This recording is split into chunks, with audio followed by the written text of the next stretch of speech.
Events can turn dreams into reality, and as an event planner, mastering this art becomes your ticket to success. We are honored to host a true trailblazer in the event planning and design world, Danielle Leilani. As the visionary founder of Leilani Social, an internationally renowned event planning and design powerhouse, Danielle's expertise and creativity have left an indelible mark on the industry. Danielle opens up about her journey, sharing invaluable insights on executing dream weddings and events with finesse. She walks through the intricacies of the Leilani Method, a unique approach that has garnered acclaim for creating perfect experiences that leave a lasting impact. Prepare to be inspired as we delve into the captivating world of dream weddings, extraordinary events, and the entrepreneurial spirit with the exceptional Danielle Leilani. Let's discover the secrets behind her remarkable success in the event planning industry on this episode of the True Love Knots podcast. Hi, everybody. Maria Romano here, True Love Knots. Well, I am so excited today. As you know, I love talking about love, finding love, love in the workplace, how to bring love to the workplace. And of course, as you know, I'm in the wedding industry. I'm a wedding officiant. So most of you that are out there listening to me know that I love officiating wedding ceremonies. And also I have a course on how to be a rock star wedding officiant. And as we all know, you've been listening to my podcast for a couple of years. I've done over 100 episodes. And I always like to bring on what I call rock star people. I really take the time when I'm choosing my guests because I want to be able to bring value to you as a community. So today I'm going to bring on this wonderful, wonderful gal, Danielle Leilani, who is from Southern California. And she is definitely a brand expert in the wedding industry, in the event industry. I shouldn't just say weddings. I have a tendency of falling and slipping into that. But we're going to talk a bit about that. And again, as I always tell you, I want you to have an open mind. You might be thinking, oh, I don't know if I want to hear this. What's important is anything we're speaking about, you can use this and apply this in your life. So don't be closed-minded and think that, okay, well, they're going to be talking events and that's really not what I want to do. I want to hear about love, but you know what? Having love for what you do. So everybody join me in welcoming Danielle Leilani. Hey, sending out praise. And can you smell my perfume? I put it on for you. Thank you. Well, you look fabulous. So tell me, first of all, share a little bit about who you are and where you're originally from. Yes. Well, thank you so much for having me. I'm so excited. You are like the wedding podcast lady, so I'm happy to be here.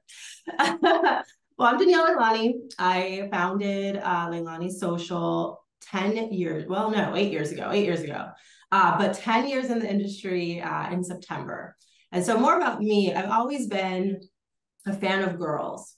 So when I was in first grade, when I was 6 years old, I wanted to be a gynecologist. I had no idea what that was. I don't think most 6-year-olds do, but I knew that it was a doctor for girls and I wanted to help girls in a very special time of her life, right? And then fast forward to 5th grade and I started a club where at lunchtime I would take my girlfriends out to the field and we would talk about our changing bodies. There's a brand called American Girl. They make dolls, they make books. And so there's this book, The Care and Keeping of You, and it was almost like a textbook. And I would take that book out and I would go through this is what's happening to our bodies to my girlfriends. And again, a really monumental point in a woman's life. And so I did not think I was going to be a wedding planner. I did not foresee it, but in hindsight, it makes sense that I landed in this industry 8 years ago. Well, and imagine gynecologist to here, completely different. Yeah. And I love that. So it sounds like you were the leader of your group. Always. Yes. Always a little bossy leader. Yes. Oh, a boss babe over here. Okay. But you know what? It's important to be bossy and bold, right? And beautiful as well. So, okay. How did you then decide to get involved in doing what you're doing? Share a little bit of your story, your journey. Yeah. So I went to a local university for journalism and anthropology, which are still super passions of mine, but I love people, I love culture, writing, fashion. And so journalism and anthropology felt right. But I'm the first person in my family to go to college. And so I didn't really have a lot of guidance. Was raised by a single mom. She really was doing the best that she could, but she didn't really no. I think when I have kids, I'll say, this is your path. I'll probably be one of those like stage moms, to be honest. Like, this is your plan. Like, these are your options. I'm somewhat kidding.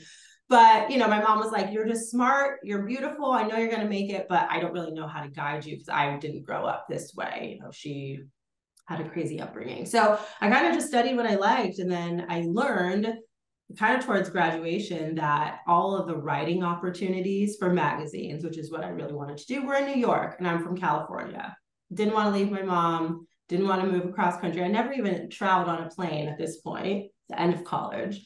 And so I decided to pivot, that really popular word now, especially after 2020. So I pivoted to fashion PR. So I was writing for a local newspaper. I was working in fashion PR. I was also a cheerleading coach. So again, like working with a lot of women, fashion, writing.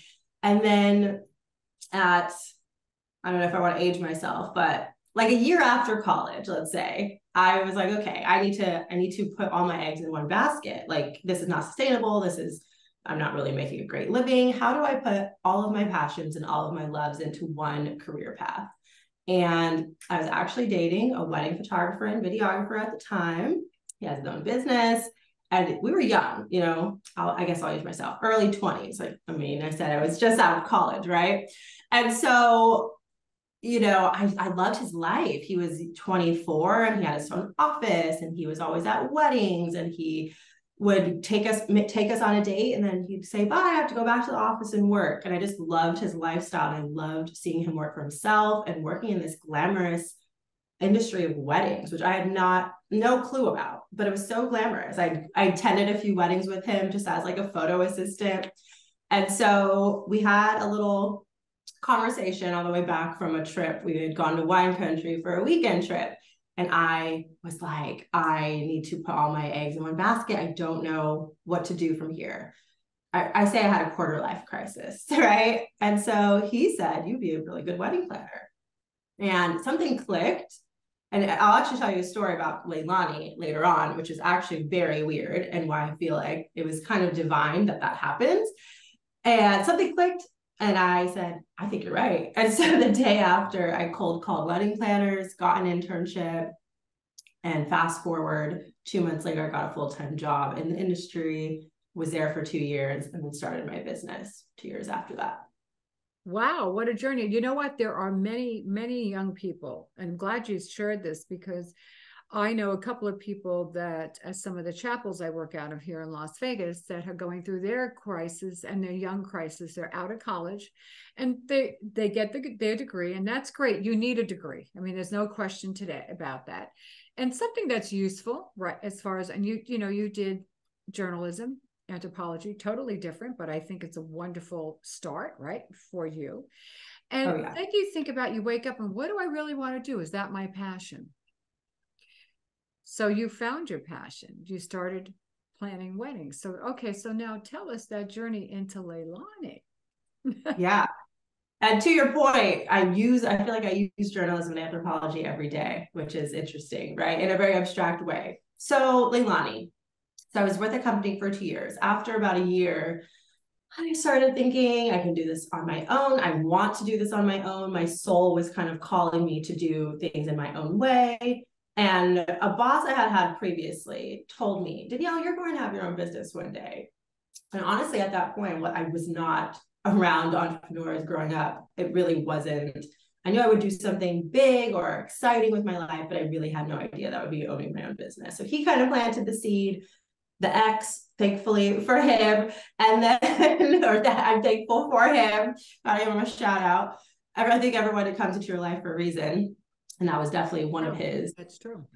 And so I started, after that first year at the other company, I just made the moves to start my own thing. I couldn't do both at the same time. That would have been a conflict of interest. So I really had to take that leap. I really had to put in my 2 weeks, be really professional about it, have a hard conversation, because I really did love the woman I was working with, and we had a really great 2 years together. We were partners in crime. It was a really good relationship, but I just needed to do my own thing. And so I completely quit cold turkey. I had to. It was a conflict of interest, like I said. I, knew I had my degree to fall back on. I worked in high-end retail. I think I actually even applied for like an assistant manager job at a bikini shop by the beach, just in case. I was like, well, if I don't book weddings, like maybe they'll hire me. And it's funny, they didn't. And I feel like I had a few like odd jobs from that January to maybe through like March. Worked with my other my friend's other bikini, funnily enough, company doing their social media. I was working, where else? For this legging company in downtown LA, like just doing something. So I had a little something on the side. And every single person told me, well, I didn't get the job at the bikini shop. And then the other two companies were like, we can tell your heart's not in this. You're literally working on Leilani Social stuff, but at the time, Leilani weddings. We see you on your laptop. Like your heart's not in this. Like we're letting you go. Like go work full time on your company. And so I'm like, and so I did. And my goal was to book 10 weddings that first year. That would be an accomplishment. I ended up booking 25 weddings that first year. And so it was such a whirlwind. And honestly, it's been a whirlwind ever since. So so it's interesting. So I'm going to back up for a moment because I like to unpack a little bit about what you said. You said when you gave your notice, you had a good conversation. It was a hard conversation with the person that you worked with that employed you. And I have to tell you, that's great work ethic, because that's important in today's world. You don't want to burn bridges, right? You might even see that same person in circles that you travel today. I don't know, or people that might have worked with her. So you're right. That's the first thing, is you didn't burn any bridges. Whether they like the decision or not, it doesn't matter. And then you just still had your passion. So I was thinking back as to when you were talking about when you were young and you would take your friends out to the field and you were bossing them and telling them this is what's happening to your body. So this is what you were doing. Yeah. But you're right. You get that burning energy, right? Either that fire in your belly or something, that voice at night, whether it's God, whatever you believe in, that's telling you there's more. I want to do more. So yes. Expand on that. Go ahead, expand a little bit more on that. Yeah. I think we're so, and I like to learn a lot. I listen to a lot of podcasts. I should read more books, but I read books, I'm so into self-development and learning about the human condition and how we are conditioned and psychology behind what us humans do. And we are so conditioned to play small. And so, in hindsight, why didn't I think I was going to own my own business? I had an inkling, right? But like that noise or that sound in your voice gets stronger and stronger the more like conditioning that you shed. People listening to this, you may think, oh, I don't know about business. I didn't go to business school.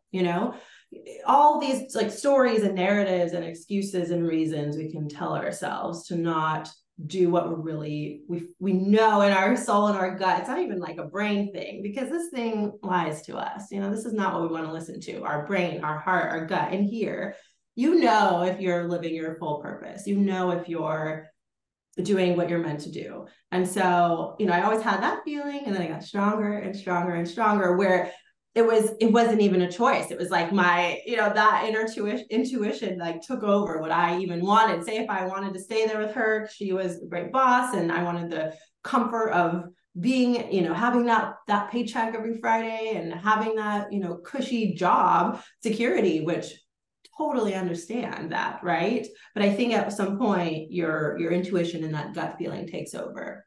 And so Leilani was just meant to be. Well, you said something, we're conditioned not to dream big, right? It's true. And sometimes, and maybe it's gender specific. And I know from my generation, because I'm a lot older than you are, twice your age. And the thing is that we need to understand, and my generation is women really didn't go out. I mean, we didn't make this, we weren't career oriented. And I was always like, heck, I don't want to be like that. I want to be my own person. And of course, obviously your generation does want to be. And you have your millennials, and I think it's your Gen Zs. So yeah, probably teeter-totter on that. Gen yeah. Z. But yeah, well, technically I think I'm a geriatric millennial. No, you're not. What a name. My daughter's 38, so I know, and I believe me, I love. No, but I love that. I love to see, especially women going forward, and also supporting other women as well. I think that's the key thing too, being there because you're in an industry that's dominated. It's gender specific. Not that you're not dealing with.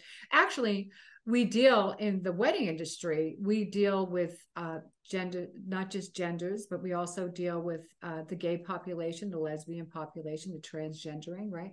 So I think that's important as well, being able to open up your eyes to everyone as far as love. I had this conversation with another wedding planner, and they own Rock Paper Coin. I don't know if you Rock Paper Coin. Yes, I just interviewed, right. So when we were talking about being inclusive, and you see that, especially in California and Las Vegas, it's so important. But I love that you're really focusing on you're speaking to women, and that's the key thing, because we need all the help we can get. And confidence is not something that you just wake up one morning and take a pill. Share with me a little bit about what your discipline is, your routine, and how you develop the confidence that you need to. Yes. Definitely. I love that. Well, I have to give it up to Leilani, who's actually my mom. So it's my middle name. So Leilani Weddings, Leilani Social was named after her, but she made it I have two middle names, my mom's name and my grandma's name, Elizabeth.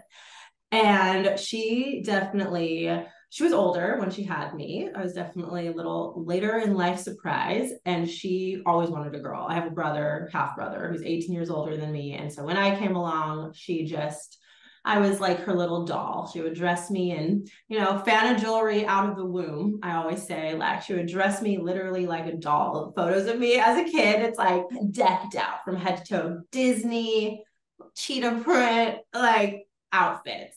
And, that's just on the surface, right? But you could tell she showed a lot of her creativity and her love by, showing me to the world, right? And so from that, I'm like presented as a little doll, so to speak. But it's interesting. I feel like that could have gone another way, where I've started feeling really like on show, or, she did it in a way where it wasn't too much. I never felt like pressure.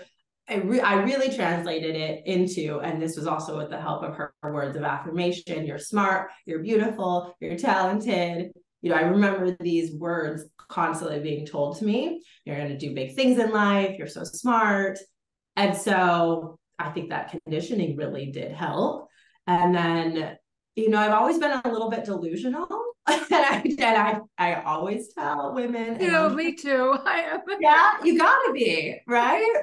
You really have to be a little bit delusional, and obviously within reason. But, if you're playing safe, if you're worried, if you're fearful, those words, those feelings are never going to propel you forward. So you may as well, and also life is short. So you may as well be confident, even though you kind of don't maybe feel it, but just if you start acting that way, you're going to change your brain. Fake it before you make it. Within reason in the wedding industry, I tell my girls all the time, within parameters. You don't take on a wedding and say, I'm going to be your lead planner, and I've never planned a wedding before. There are ways to do that. Obviously, everyone starts somewhere, but, start before you're ready. Kind of just do it, even though you don't feel it, because it'll shift your brain chemistry. And I had another one, but I lost my train of thought. But the end goal, or the main thing here is, you got to be a little delusional, and you can't let people say things, or they're going to, right? You just have to tune out the noise and stay focused. And it's about how bad you want it too. I think for my whole life, I knew I wanted to do something. I always described it as something big with my life. Growing up really poor on assisted living in an apartment in Orange County, California, with a mom, and didn't have a car. She walked me to school until 8th grade. I remember it was so embarrassing. I was like, Mom, I need you to not walk me to school in 8th grade. Like, I was begging, pleading, and I still had to call her on the payphone, because this was, back in the day. Oh my gosh, I lost an earring. But I had to call her on the payphone when I got there. So she was very, very overprotective, but you could tell that she really did love me. But yeah, we'll leave it at that. No, and I love that, and I think that's important that you talk about that. Do you have any mentors, anybody that's mentors in your life at this time? Yeah, I feel like I've had little mentors along the way. I remember friends when I was younger, girls who, I remember this one girl, she had a whole Roxy, remember the swim brand Roxy room, and she was, I think she was like in photography. She had a professional camera, and I just thought she was so cool when I would go to her house, and like it's little things. I've always been a really big sponge. I've been, I would see, oh, I like, wow, her parents live in a great place. I love her Roxy bedroom. She has a professional camera. Wow, I want that for myself one day. Or I see another friend starting to eat certain foods. Oh, wow, they never go to fast food. They go to Whole Foods, Hot Bar, Wow, I want to start doing that. Why am I going through the Taco Bell drive-thru? I feel like I'm better than that. And, that's just, and I am into nutrition, but, for anyone who eats Taco Bell, that's fine. But for me, it was like, I saw something that was in my mind elevated, and I wanted to be a part of that. And so I've always been a sponge. I've always really gotten influence from other people and outside things. And then now, as I'm really kind of going into that, I'm basically transitioning from wedding planner to startup founder of a tech company, which is a huge leap. So I'm going through an accelerator program right now, which by the time this airs, it might be over, it's bittersweet, but I'm meeting people that really are representing that next part of life where I want to go. This founder life, investors, raising money, the figures of millions and billions of dollars in the conversation. And I'm excited, I'm not scared. Of course, we all have imposter syndrome at some points, but I'm not, I don't feel less than, even though I'm one of the newest people in my group. There's 20 women, and some of them, have already raised $1 million for their business. And I've been bootstrapping it for 8 years, but it's exciting to me. And I think that was what keeps my motivation going. So tell us about the startup company. Yes. Okay, so started Leilani Weddings 8 years ago. And from my previous experience, I knew I wanted to be a bigger company. I didn't want to be just me planning weddings, right? Because although I am a creative, I felt that entrepreneurial spirit a little bit like higher, stronger, right?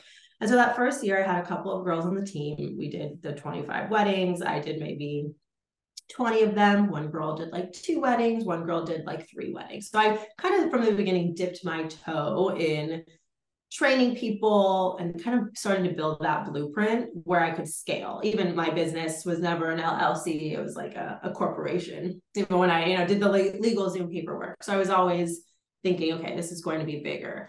And so with every year, and I think this is a testament to my journalism degree and writing, just in general, loving to write, starting to write when I was 3 years old, write stories and things like that, read books. I love creating blueprint and infrastructure. And so fast forward, throughout the years, I've really weaned myself off of planning. So in May, a couple months ago now, I technically retired. I like to use that word because it really does. It's like the end of a chapter, really. I really did retire from servicing weddings and networking events. And so I'm sending my team out on the field to do those things. So what we are building and what we have built these last 7.5 years is a company that sits at the intersection of technology, services, and products for the modern bride. So back in 2018, we actually created an e-commerce product called the Batchbox. So they are pre-made decor party-in-a-box kits for bachelorette parties. So there's a little formula to the boxes. They always get balloons. They get like colored balloons. They get a big balloon you could tape on the wall. This is like picture like everything you need for decorations for like that hotel room or that Airbnb that you are celebrating the bride in, right? There's cups, there's shot glasses, straws, cocktail napkins, confetti, cute little tchotchkes, right? And so they're pre-made and they're ready to ship. So I started that in 2018 because I wanted an e-commerce business to kind of complement the service-based business. And all of that to say, throughout the years, I've learned, wow, I can really build a technology based on what we have that we're really right now, we're again, going back to I realized we're playing small. And I think there's several moments in your life where you get to a certain point And then you're like, oh, wow, I've kind of graduated or elevated past that place. What's next? And I feel like we did that after 7 full seasons of weddings and events, being out in the field, 80, 100 weddings a year, having hundreds of assistants, training hundreds of interns. We have 3 interns every 3 months that come in and get school credit and cycle out. Just all the things, our body of work, getting published, styled shoots, everything that we had done. I felt like we had kind of come to an end of that chapter where it was like, okay, what's next? And then I started meeting founders and I started meeting people in the tech space, and they're like, you should build an app. You should build a website. You have a lot here. It's really, really special. I haven't seen something like this before. So we're building an all-in-one software, essentially. I don't want to say too much, but all-in-one software for the modern bride, essentially. That's fabulous. And I love the idea. Your party in a box. I think that's a great idea. So you wanted to also share a little bit about sometimes the misconception of hiring a company to help you plan your event. So let's take a moment before we say, well, I'd like you to touch on that. Oh, I have a lot of opinions. If you watch my TikToks, I love sharing my random little wedding opinions. Yes. So twice this week, and this is a testament to so many people listening, if you own a company and you're in the space, or even if not, to make sure your branding and your marketing and your messaging is maybe on point. For us, it's fine. It works because we are in a transition phase. So at this point, our messaging and social media, we're kind of just having fun with it. It's, we're posting more lifestyle content. We're having fun with it. But it's like, I've always wanted you to look at our brand and think, oh, they're doing things a little bit differently. So all that to say, twice this week, one person said, oh, this person needs on social media. She'd like tagged me in something. Hey, she says she needs a day of coordinator. You do that, right? You do everything. And I was happy she, phrased it like that. So, she kind of knew that we did, but she was making sure. And then the other gal, I just said something playful, like, oh, your sister got married. Why didn't we plan the wedding? And she said, oh, girl, like, there's no way, she could have afforded you guys. Her budget was $30,000. And I explained to her, oh, no, like, that's such a misconception. So for us, and I'm happy I get the opportunity to say this publicly, we really work with all walks of life. We actually have a certain pricing model that is a percentage of the budget. And even for management. So say if you come to us and you have a $10,000 budget, right? If you're a bride, most wedding planners are going to turn you down.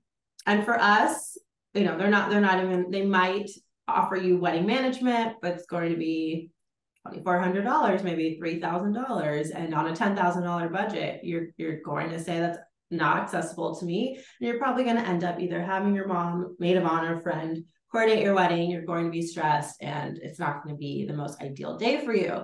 And so for me, given my background, given just everything, it always felt right to stay accessible to brides.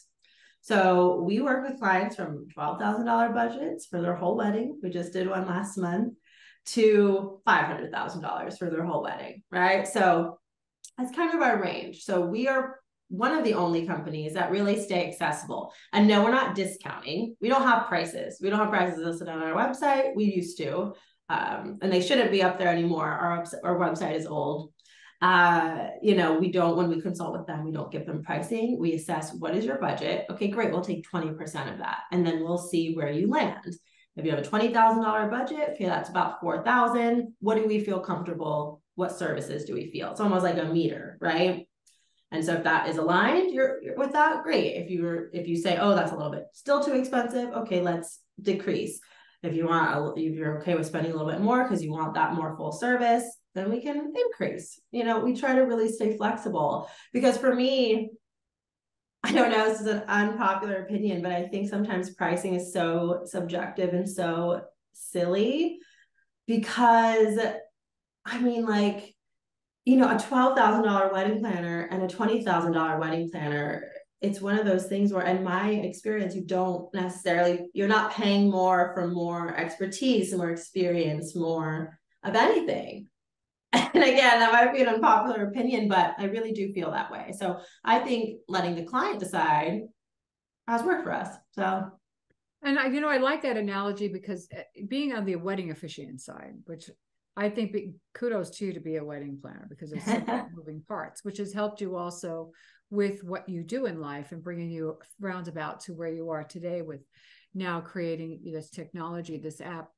Because I know that's why I created a course for $37 for somebody that wants to just take a 37-minute course on how to officiate weddings. And you see this, you see people that want their friends, a family member officiate a wedding. It's like, oh my God, this could be a disaster. So, spend a little bit of money, get either a coaching call.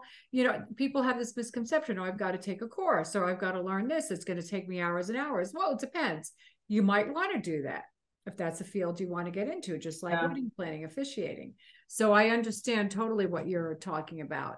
And people just don't realize when they get married that whoever their officiant is, they want to make sure that if it's somebody that they like as a family member or friend, they know exactly what they're doing. So, yes. And if you ever want an officiant course added to your box, let me know. So. Okay, I know. I'll have to check it out. And that's so affordable and accessible. Well, I'm just saying in general, I think that, and this is something, and I do speak to planners about this, but it doesn't matter. Your wedding is your wedding day, and it is something that you have dreamed about. The couple has for years, before they met their significant other.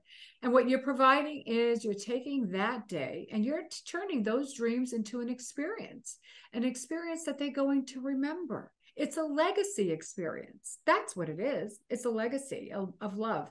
So I get that in your end, and I understand that in my end. Any words of wisdom you'd like to share with our listeners before we sign off and say I've enjoyed the conversation? It went by so quickly. I know it did. This has been so fun. Oh my gosh, words of wisdom. I have words of wisdom for days. Follow me on TikTok. I talk a lot about my opinions and share both wedding planning for brides and then wedding planning tips, or wedding tips for entrepreneurs and then wedding professionals specifically. The biggest piece of advice I have so many, but probably be flexible. Be flexible not only with, and again, a lot of people are teaching things that are opposite of this, but be flexible. If you want to go a certain place, you have to be flexible and willing to kind of swim the stream, right? If you want to start doing destination weddings, I get questions like this all the time, how did you start doing destination weddings? How did you get published in People? How did you work with this celebrity? Well, I had to work my way. Not only did I hustle years and years and years, but I had to maybe be flexible. Maybe we did take that one wedding that was a little bit less than what this was, maybe before, build your own price model. Maybe we did discount at that point, that would have been a discount, that price but that client, but then they introduced us to this client, right? Or maybe I took that first destination wedding for it's not always about money, but there's just ways to be flexible. Maybe I did add on some additional services. Maybe I did end up doing those invitations for the bride, even though I didn't charge her extra, because I knew that she was going to give me a referral from that. And so it's about being a smart business person and about being not only flexible, but smart and savvy as you navigate this crazy industry and life as an entrepreneur. That is so true. Well, everybody, you heard it here from Danielle, and I'm going to also provide you with all of the links in the show notes, and of course your headshot as well. So in the meantime, if you have any questions, please reach out to me and continue to stay healthy, happy, and safe. And as I always say, my dear friends, spread love. Have a great day.